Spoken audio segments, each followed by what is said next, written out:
Hello साथियों, नमस्कार। स्वागत करता हूं एक बार फिर आपके अपने YouTube channel exam city India पर। मैं हूं आपके साथ आपका दोस्त सहयोगी नवनीत मिश्रा। साथियों, बहुत समय बाद सीरीज चालू हुई है पैडागोजी स्पेशल। देख सकते हैं आप ऊपर लिखा हुआ केवीस के लिए परीक्षा में छपने वाले प्रश्न यानी फंसने वाले प्रश्न। यही प्रश्न आपको देखने को मिलेंगे आगे आने वाली आगामी परीक्षाओं में। ठीक है, अगर आपसे टीचिंग संबंधित तैयारी कर रहे हैं एग्जाम की तो आप हमारे चैनल पर जुड़ सकते हैं, चैनल को सब्सक्राइब कर सकते हैं, साथ ही सेशन को लाइक और शेयर कर दीजिए। चलिए शुरू करते हैं आज की क्वेश्चंस। आज के क्वेश्चन लेके आए बहुत ही महत्वपूर्ण लेवल के हैं, बहुत ही अच्छे उच्च लेवल के हैं ना। चलिए पहला है आपका सेशन और उसके बाद देखते हैं आगे भी बहुत सारे सेशंस होंगे और लगातार ये 10 दिन आपका है ना जो जान लगा देंगे भाई, ठीक है ना। तो चलिए शुरू करते हैं। पहला आपका दिख रहा है आपके स्क्रीन पर, आपको थोड़ा सा मैं इसको साइज को इंक्रीज कर लेता हूँ जब तक आप क्वेश्चन को देखिए, ठीक है। साइज को इंक्रीज ओके, इतना सही है, ठीक है। तो पहला दिया गया कि प्रतीकात्मक उत्तेजनाओं के लिए संवेगात्मक प्रतिक्रिया यानी इमोशनल जो रिएक्शंस हैं मुख्य रूप से किसका परिणाम है। अगर इमोशनल रिएक्शन की बात करते हैं तो आपका दिख रहा है कि प्रतिक्रिया का या अधिगम का या अनुकूलन का या संवेदी अनुभूति का बढ़ना। तो प्रतीकात्मक संवेगात्मक प्रतिक्रिया की बात करें, इमोशनल रिएक्शंस की बात करें तो यह आपको कब आती है, जब आप लर्निंग करते हैं, बहुत अच्छे से आप सीखते हैं, जब आप अच्छे लेवल से आप सीख लेते हैं ना, तो ये सब चीज़ें आपकी इंपॉर्टेंट हो जाती हैं। तो फिर आपकी संवेग भी बहुत अच्छे हो जाते हैं, आपको पता चल जाता है कहाँ क्या चीज़ करनी है, कहाँ क्रोधित होना है, कहाँ गुस्सा होना है, कहाँ रोना है, ये सब चीज़ें प्रतिक्रिया आप सबसे अच्छी प्रतिक्रिया अधिगम के अच्छे से अधिगम करने पर ही दे सकते हैं। तो पहला आपका पहले के दूसरा वाला आपका अधिगम कंफर्म हो गया है, ठीक है। अगला दूसरा आपका दिया गया है समूह कि बच्चों की अधिगम अंतराल, समझ रहे हैं अधिगम अंतराल क्या है? यही है गैप, जिसको कहते हैं गैप लर्निंग, अधिगम गैप लर्निंग। हाँ, थोड़ा नया सेटअप है तो चीज़ें डिफरेंट रहेंगी, आगे धीरे धीरे हम लोग उस चीज़ों को सही करेंगे, नए सेटअप के साथ आए हैं तो ठीक है। तो पहला आपका दिया गया समूह शिक्षण, दूसरा चिंतनशील शिक्षण, तीसरा है उपचारात्मक शिक्षण, चौथा है पुनः शिक्षण। अगर किसी बच्चे का गैप हो चुका है या लर्निंग में प्रॉब्लम रुक गया है तो उसको जैसे अधिगम अंतराल कहते हैं, तो उसको पहचानना, उन्हें समझना, यह आपका उपचारात्मक शिक्षण में आता है। मतलब यह है कि आप उपचार करके यानी रेमेडियल टीचिंग जिसे कहते हैं, रेमेडियल टीचिंग। तो रेमेडियल टीचिंग की बात करें तो रेमेडियल टीचिंग में यह आपका आता है, ठीक है। उपचार करके बच्चे का उपचारात्मक शिक्षण के द्वारा बच्चे की आप गैप लर्निंग को दूर कर सकते हैं, जो उसमें गैप हो चुका है उसको अलग से उपचारात्मक शिक्षण की बात करें तो यह अलग से आप उसको पढ़ा सकते हैं, ठीक है। उसके स्तर जान करके, कठिनाई का क्या स्तर है, उसका IQ लेवल क्या है, इसकी सब पूर्व ज्ञान के आधार पर चीज़ों को जोड़ करके सिखा सकते हैं। अगला क्वेश्चन तीसरा आपकी स्क्रीन पर है कि इनमें से कौन विकास पर अनुवांशिकता की प्रभाव का यानी अनुवांशिकता के, यहाँ थोड़ा डिस्टेंस हो गया, अनुवांशिकता के प्रभाव का सबसे अच्छा वर्णन करता है। क्या करता है? वर्णन करता है। तो पहला आपका दिया कि अनुवांशिकता निर्धारित करती है कि हम कितनी दूर तक जाएंगे, यानी इनके कहने का मतलब कि हेरिडिटी क्या निर्धारित करती है कि हम कितने दूर तक जाएंगे, और यह निर्धारित करता है कि हम कितनी दूर तक जा सकते हैं, और यह कितनी दूर तक जाएंगे यह प्रमुख निर्धारण है, यह इस बात का प्रमुख निर्धारक है कि हम कितनी दूर तक जा सकते हैं। तो प्रमुख की बात करें तो प्रमुख निर्धारण नहीं है, कितने दूर तक जा सकते हैं ये तो निर्धारण कर सकता है, लेकिन प्रमुख निर्धारण नहीं है। इसमें कारक यानी आपकी इन्वायरमेंटल फैक्टर जो है, इन्वायरमेंट की बात करें, ये यहाँ पर बहुत प्रभावी होगा, यानी दोनों चीजों को मिलाकर के आप निर्धारण हो सकता है, ठीक है। 1 सेकेंड, ठीक है, समझ रहे हैं आप। तो इसका आपका दूसरा सही हो जाता है कि यह निर्धारित करता है कि हम कितनी दूर तक जा सकते हैं। मतलब आपका जीन निर्धारण कर देता है कि आप कितनी दूर तक जा सकते हैं, एक अपर लिमिट सेट कर देता है। क्या करता है? Upper limit, second, upper limit, थोड़ा लिखने में थोड़ा अभी प्रॉब्लम आ रही है। अपर लिमिट सेट कर देता है, ठीक है, कि आप कितनी दूर तक जा सकते हैं। बाद में फिर आपका एनवायरमेंटल फैक्टर एंड अन्य फैक्टर, सोशल फैक्टर, बहुत सारी चीज़ें जो एनवायरमेंटल सोशल फैक्टर भी वही इसी के अंदर आ जाता है। तो ये सब चीज़ें, बहुत सारी चीज़ें आपको काम आती हैं जो निर्धार करती हैं कि आप कितनी दूर तक जा सकते हैं। चलिए अगले क्वेश्चन करते हैं।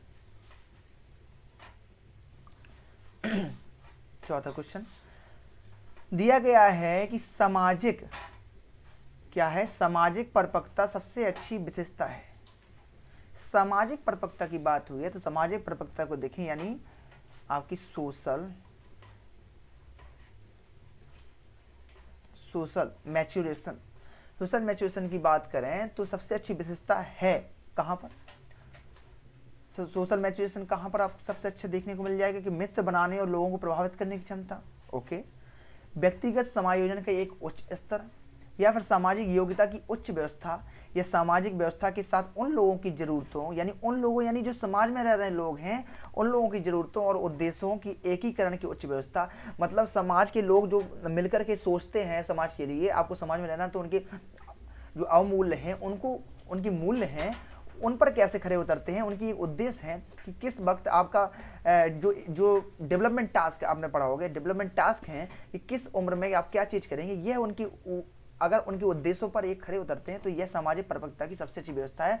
यानी वो कहते हैं कि आप सोशली मैच्योर हो चुके हैं अगर उनकी चीज़ों पर खड़े उतरते हैं तो, ठीक है। आपको कब शादी करनी है, कब आपकी नौकरी लगेगी, ये सब बहुत इंपॉर्टेंट हो जाता है। अगर आप ये सोशल डेवलपमेंट में आप पढ़ेंगे, जो सोशल डेवलपमेंट टास्क रहेंगे, आप डेवलपमेंट टास्क रहेंगे उसमें पढ़ेंगे कि आपको तभी आपको विकास माना जाएगा जब समाज के अनुरूप काम करेंगे, ठीक है, क्योंकि आपको समाज में रहना है और मनुष्य एक सामाजिक प्राणी। ये किसने कहा है, कमेंट सेक्शन में जरूर बताएं, ठीक है। अगला क्वेश्चन देखते हैं। तो अच्छा, मैं आपको ये बताना भूल गया, इसको चौथा आपका ये सही हो जाएगा, ठीक है, क्या हो जाएगा, चौथा आपका सही हो जाएगा, ये राइट आंसर हो जाएगा।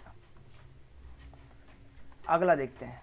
अगला क्वेश्चन आपकी स्क्रीन पर है कि एक शिक्षक अधिक प्रभावी होगा यदि, कब प्रभावी होगा एक शिक्षक, भैया एक शिक्षक कब प्रभावी होगा, कैसे काम करेगा वो, जब वह अच्छी निर्देशात्मक साधनों का प्रयोग करता है, यानी एकदम समझ रहे बे में, ठीक है, या फिर बाह्य छात्रों को सवाल पूछने में मदद करता है, या छात्रों को निपुणता प्राप्त करने में मदद करता है, या छात्रों को उच्च अंक प्राप्त करने में मदद करता है।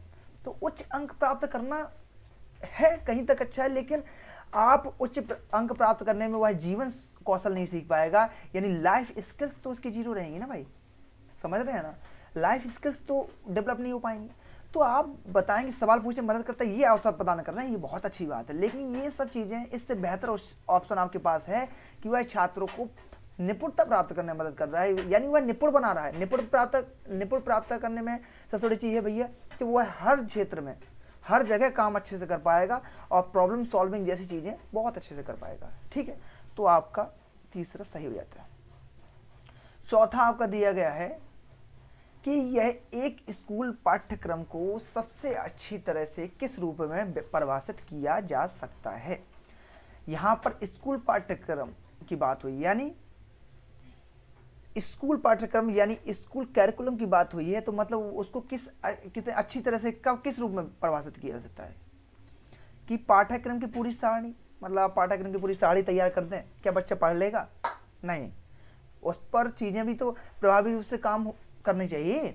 दूसरा आपका देखिए सभी सामग्रियों का उपयोग विद्यार्थियों की अग्रिम गतिविधियों के लिए, मतलब जितनी सामग्री है विद्यालय की सब लगा दो गतिविधियों में, विकास हो जाएगा सर्वांगीण उसका, नहीं हो पाएगा भैया। तो ये आपके दोनों गलत हैं, ठीक है, ये भी नहीं है, ये भी नहीं है। तीसरा आपका दिया स्कूल में आयोजित अनुभवों का एक पूरा समूह, तो ये आपका सही है, क्योंकि जब स्कूल में आप पूरी तरह से जो सबके अनुभव होंगे उनको साझा रूप से काम करेंगे और विद्यार्थी के सर्वांगीण विकास के लिए काम करेंगे, तो यह आपका इंपॉर्टेंट हो जाता है। इसलिए स्कूल पाठ्यक्रम को इस तरह से सुचारू रूप से वर्णन करना चाहिए, इस तरह से बनाना चाहिए कि वह जो स्कूल में काम करने वाले शिक्षकगण हैं उनके अनुभवों का एक पूरा समूह काम करे, तब बेहतर रिजल्ट प्राप्त कर सके, ठीक है। अगला, एक बच्चे की क्षमता के विकास पर स्कूल की प्रमुख चिंता क्या नहीं है, क्या नहीं है कि क्षमता के विकास पर स्कूल की प्रमुख चिंता क्या नहीं है। तो आपका दिया गया है, पहला है आपका अभिव्यक्ति और साक्षरता से संबंधित मुद्दे। अभिव्यक्ति अच्छी बात है, साक्षरता से संबंधित मुद्दे भी अच्छी बात है। दूसरा आपका दिया शब्दावली की या मात्रा बढ़ाना यानी वोकैबुलरी की मात्रा बढ़ाना। तीसरा आपका दिया भाषा का उपयोग करने और निर्माण करने की क्षमता। बहुत अच्छी बात है, अगर भाषा की क्षमता के विकास पर बात कर रहे हैं तो भाषा को उपयोग करना आना चाहिए, आपको निर्माण करने की क्षमता आना चाहिए। तो ये सही है, इसका मतलब ये गलत है। ठीक है, दूसरों की सूचना पर संवाद करना मतलब किसी की सूचना है उस पर संवाद करेंगे तभी तो आप अच्छे से भाषा का विकास कर पाएंगे, तभी तो अच्छे से वक्तव्य कर पाएंगे। तो ये गलत है। ठीक है, क्योंकि ये सही है इसलिए गलत है। और तीसरा आपका व्यक्ति ये सही था इसलिए ये भी गलत है। हालांकि सबसे जो प्रमुख चिंता का क्या नहीं विषय है वो शब्दावली की मात्रा बढ़ाना, ये आपकी चिंता का विषय नहीं। ये बच्चे की भाषा क्षमता पर वोकैबुलरी बढ़ा देंगे तो भाषा क्षमता का विकास जरूर नहीं है, क्योंकि वोकैबुलरी आने के बावजूद अगर आप सब अच्छी तरह से कम्युनिकेट नहीं चीज़ों कर पा रहे हैं या दूसरों के सामने अपनी भाषा को नहीं रख पा रहे हैं तो फिर वह आप वहाँ पर आपकी क्या भाषा क्षमता का विकास नहीं हो पा रहा है, यानी लैंग्वेज एक्विजिशन का विकास नहीं हो पाएगा। ठीक है, कैपेसिटी का नहीं, आपकी वो कमजोर हो जाएगी। अगला क्वेश्चन देखते हैं, सभी लोग जवाब देते जाएं। बिल्कुल ठीक है, चलिए अगला क्वेश्चन आपकी स्क्रीन पर है कि 8वां क्वेश्चन है आपका ये। ठीक है, 8वां क्वेश्चन। अब मिस टाइपिंग हो गई तो इस बार क्वेश्चन के नंबर नहीं लिख पाए, आगे चीज़ें अच्छी होंगी, कोशिश करेंगे बेहतर कर पाए। तो समस्या समाधान यानी प्रॉब्लम सॉल्विंग की बात हो रही है कि माध्यम से शिक्षण में शिक्षक की भूमिका के बारे में क्या कल्पना नहीं की जा सकती है। ये आपको नोट करना है, कभी क्वेश्चन करें अगर आप पेपर्स में कर रहे हैं तो ये देखें कि क्या चीज़ इंपॉर्टेंट है, वहाँ किस चीज़ को इंडिकेट किया जा रहा है कि नहीं की जा सकती है, तुरंत लगा दें तो समस्या हो जाएगी। पहला आप याद दिया गया है यहाँ पर कक्षा में भयमुक्त वातावरण बनाना। तो कक्षा में भयमुक्त वातावरण बनाना, एक भयमुक्त आप इन्वायरमेंट पैदा कर देंगे तो बच्चा अच्छे से पढ़ पाएगा क्या। ठीक है, समस्या समाधान के माध्यम से शिक्षण में शिक्षक की भूमिका के बारे में क्या कल्पना नहीं की जा सकती है, इसके बारे में बताना है कि क्या कल्पना नहीं की जा सकती। कक्षा में भयमुक्त वातावरण बनाना, भयमुक्त वातावरण बनाएंगे तो अच्छे से बच्चा सीख पाएगा आपका। सॉरी मैं गलत बोल गया था, अच्छे से तभी तो सीख पाएगा। भयमुक्त वातावरण होगा वह अपनी बात को शिक्षक के सामने कक्षा में अच्छे से रख पाएगा। तो ये सही है, इसलिए ये गलत है क्योंकि पूछा ही गलत था। फिर दिया गया कि समस्याओं का समुचित समाधान खोजने में छात्रों की सहायता करना। समस्या का अगर समुचित समाधान मिल रहा है तो भी अच्छी चीज़ है। ठीक है, तो ये सही है इसलिए ये गलत है। समस्या को समझने, परिभाषित करने, बताने में छात्रों की सहायता करना। ठीक है, तो समस्या को समझने और परिभाषित करने में बताने में छात्रों की सहायता करना। तो समस्या को समझने और जब आप बता रहे हैं चीज़ों को बच्चों को तो बच्चे अच्छे से ही कर पाएंगे ना, तो इसलिए ये सही है, इसलिए ये गलत है। आपका हो जाता पहला यानी समस्या की स्थिति बनाना, यह शिक्षक का काम नहीं है, यह शिक्षण में शिक्षक का काम नहीं है।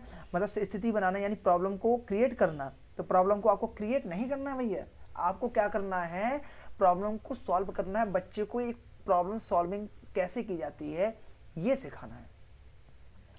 ठीक है, तो आप इस चीज़ की कल्पना नहीं कर सकते हैं, है ना, तो कि शिक्षक से कि भैया शिक्षक यार ये सब चीज़ें सिखाए कि प्रॉब्लम कैसे क्रिएट की जाती है, मतलब उद्दंडता कह सकते हैं। अगला क्वेश्चन आपकी स्क्रीन पर यह 9वां क्वेश्चन है कि इनमें से कौन सी सामाजिक और भावनात्मक रूप से परिपक्व व्यक्ति की विशेषता नहीं है। ये एक ऐसे व्यक्ति के बारे में पूछा गया है जो सामाजिक यानी सोशली और इमोशनली यानी भावनात्मक रूप से परिपक्व हो, मैच्योर हो, उसके बारे में पूछा गया है। उसकी विशेषता नहीं है, यानी 3 विशेषताएं हैं इसके अंदर। तो आप देखते हैं, पहला है कि वह सामाजिक अपेक्षाओं को अपनी प्राथमिक लक्ष्य के अनुरूप बनाता है। अच्छा, देखते हैं दूसरा देखते हैं जी। हाँ, दूसरा है कि वह चिंता और संघर्ष से अपेक्षाकृत मुक्त हो। ये सही बात है भाई, अगर मैच्योर है तो ये सब चीज़ें तो इम्पोर्टेंट है लाइफ में कि चिंता और संघर्ष से मुक्त रहे भैया। और तो ये नहीं है आपका, वह भावनात्मक तनाव का सामना करने में नियंत्रण रखने में सक्षम हो। भाई नियंत्रण कर रहा है, सबसे अच्छी बात है। तो ये भी नहीं होगा क्योंकि विशेषता नहीं पूछा है आपसे। वह जीवन में हास्य और सकारात्मक दृष्टिकोण रखता हो। अगर वह सकारात्मक दृष्टिकोण रख रहा है तो पॉजिटिवली काम कर रहा है तो बहुत अच्छी बात है कि वह जीवन में सफल होगा। इसलिए ये भी नहीं है, अर्थात बचा 1, इसलिए ये सही है क्योंकि यह पूछा ही गलत था। तो सामाजिक अपेक्षाओं को अपनी प्राथमिक लक्ष्य के अनुरूप बनाता है। जो सामाजिक अपेक्षा, भैया मैं ये काम करने वाला हूँ, लोग मुझसे ये अपेक्षा ना करें, भैया समाज में तो रहना है आपको, लेकिन ये अपेक्षा ना करें कि मैं ये कर लूँगा। तो मतलब अपनी जो व्यक्तिगत उसकी अपेक्षा है, वो समाज से ये अपेक्षा करता है कि मेरी लक्ष्य के अनुरूप हूँ।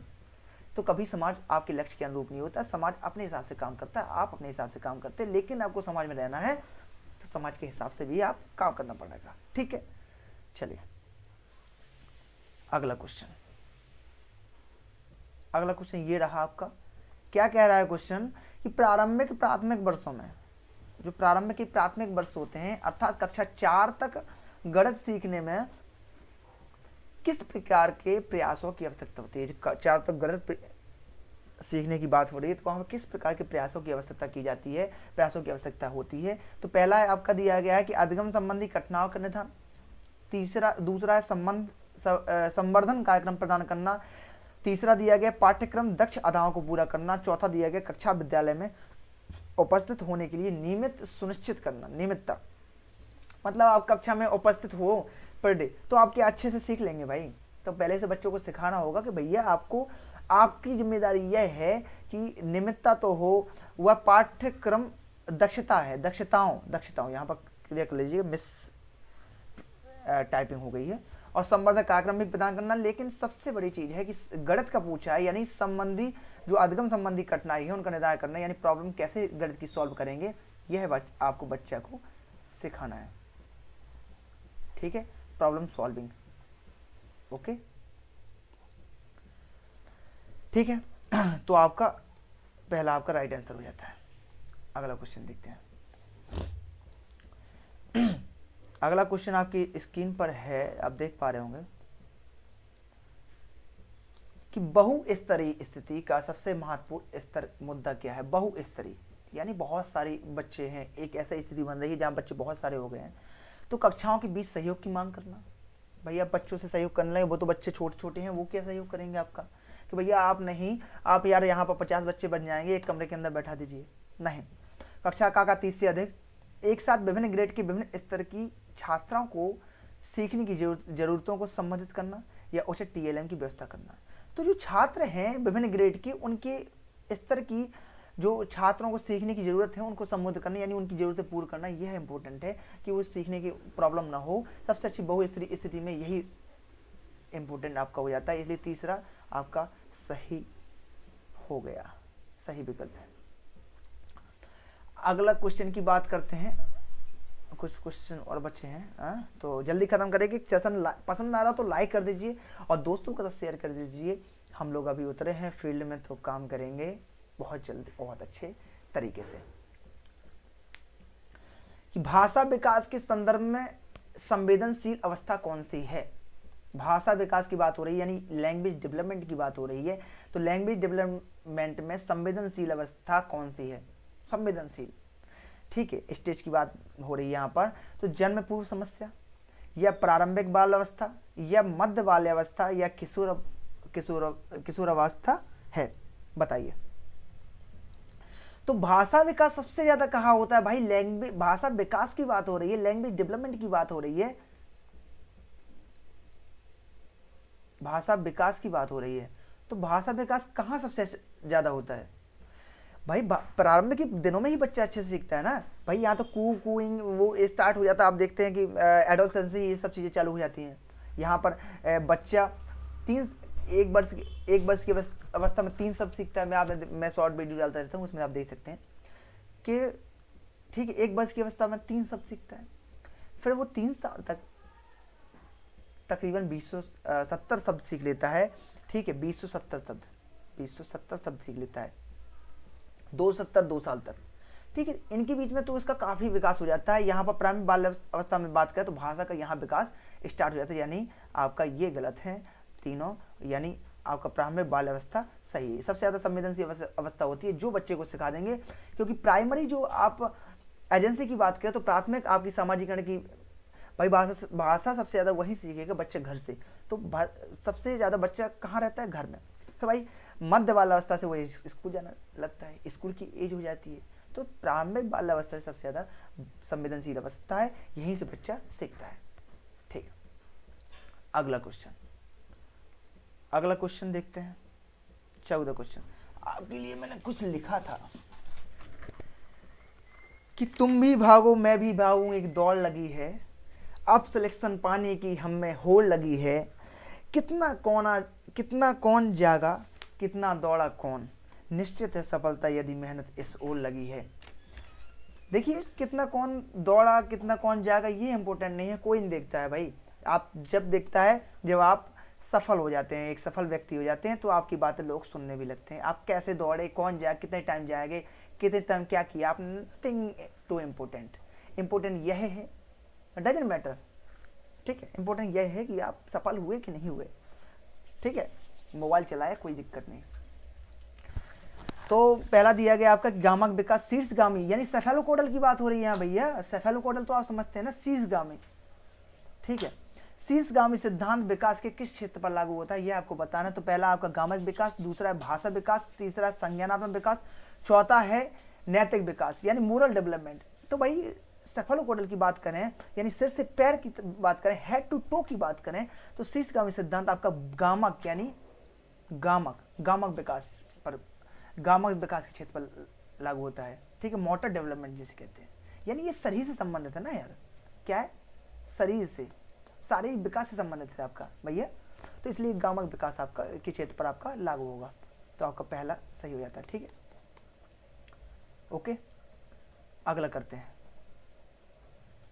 अगला क्वेश्चन करते हैं आपका कि अगला क्वेश्चन आपका है 14वां क्वेश्चन कि गुड़िया अब शब्दों का प्रयोग करने लगी है। एक गुड़िया है, कोई बच्ची होगी या बच्चे का नाम होगा। गुड़िया अब शब्दों का प्रयोग करने लगी है तथा, मैं इसको हाईलाइट करके दिखाऊंगा आपको, है ना। गुड़िया अब शब्दों का प्रयोग करने लगी तथा समय समझने लगी कि शब्द वस्तुओं के प्रतीक हैं, वह अब तर्क करने लगी है। क्या करने लगी है, तर्क करने लगी है। और परंतु प्रत्याशियों का संरक्षण और क्रमबद्धता नहीं कर पाती है। गुड़िया प्याजे की संज्ञानात्मक विकास की किस अवस्था पर है यह आपको बताना है। 4 ऑप्शन आपके सामने हैं। पहला है मूर्त संक्रियात्मक अवस्था, दूसरा है पूर्व संक्रियात्मक अवस्था, तीसरा है अमूर्त संक्रियात्मक अवस्था, चौथा है संवेदी गामक अवस्था। बताइए। बिल्कुल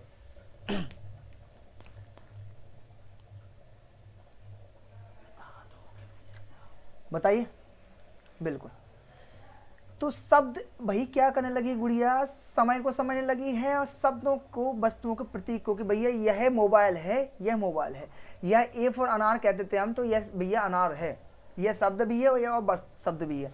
लेकिन क्या नहीं कर पा रही, संरक्षण नहीं कर पा रही, एकीकरण नहीं कर पा रही। संरक्षण आप समझ रहे हैं ना, वस्तुओं का एकीकरण दिमाग में नहीं कर पा रही है। क्या यार, वस्तुओं का एकीकरण, प्रत्याशियों का संरक्षण नहीं कर पा रही है। और क्रमबद्धता यानी सीरियस नहीं आया उसके अंदर, तो क्या वह क्रम से नहीं लगा पा रही, तो यह किस अवस्था में है यह आपको बताना है, ठीक है। बताइए।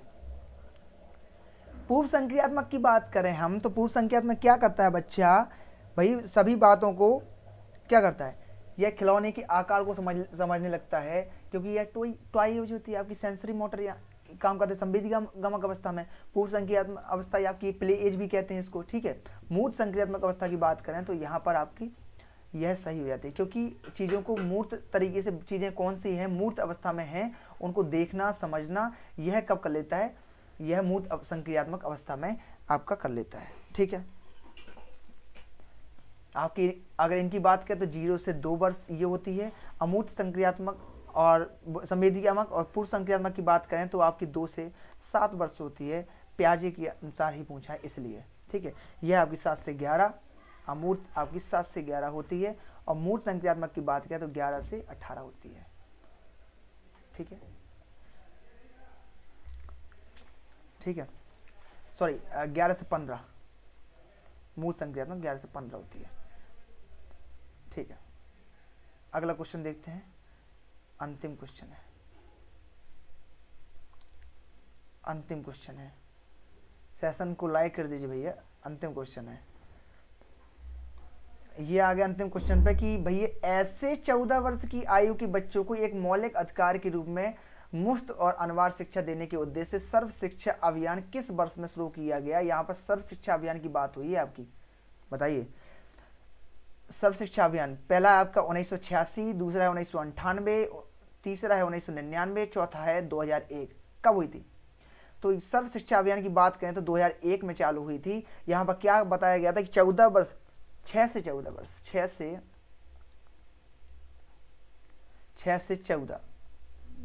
से 14 वर्ष की आयु के बालकों को अनबार शिक्षा देने के लिए भाई यह अभियान की शुरुआत की गई, मुफ्त और अनबार। ठीक है, अनबार शिक्षा।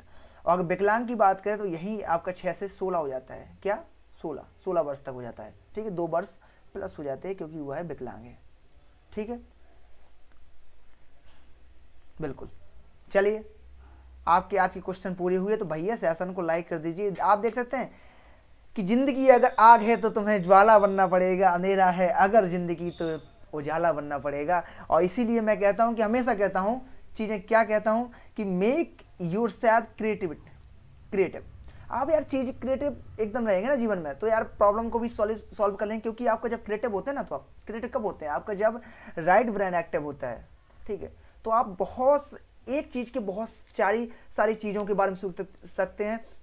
मतलब आपकी थिंकिंग जो होती है विस्तृत होती है। तो मैं कहता हूँ मेक योर सेल्फ क्रिएटिव। मेरा ये कथन आपको पसंद आया हो या ना आया हो, चीज़ें आपको सही करनी है। ये हमारे सोशल हैंडल्स हैं, आप इनसे जुड़ सकते हैं। ठीक है, यहाँ पर आपको सबसे बड़ी चीज़ है कि आपकी जो PDF है वो मैं आपको टेलीग्राम पर प्रोवाइड कर दूंगा। इसका लिंक आपका डिस्क्रिप्शन बॉक्स में मिल जाएगा। ठीक है, आप देख सकते हैं वहाँ पर डिस्क्रिप्शन में आपको लिंक मिल जाएगा। ठीक है, आप फेसबुक से भी कनेक्ट हो सकते हैं हम लोग से, इंस्टाग्राम से भी, और यूट्यूब से तो है ही है। अगर देख रहे हैं यूट्यूब पर, आप जहाँ भी देख रहे हैं तो सब्सक्राइब करिए चैनल को, एग्जाम सिटी इंडिया। आपको सर्च करना है, बाकी लिंक डिस्क्रिप्शन में मिल जाएंगे। चलिए, सेशन कैसा लगा लाइक कर दीजिएगा प्लीज़। क्या है, मनोबल मुझे मिलता है, मतलब मज़ा आएगा और चीज़ें अच्छी करेंगे। 10 दिन में आपके बहुत सारे, मतलब ये मान के चलिए पेडागोजी आपकी, चाहे आप कोई भी एग्जाम दे रहे हैं तो पेडागोजी आपकी एकदम वो रहेगी अच्छे लेवल की। ठीक है, चलिए मिलते हैं फिर अगले सेशन में। तब तक ये अपना बहुत बहुत ख्याल रखिएगा। Take care all of you guys. चलिए।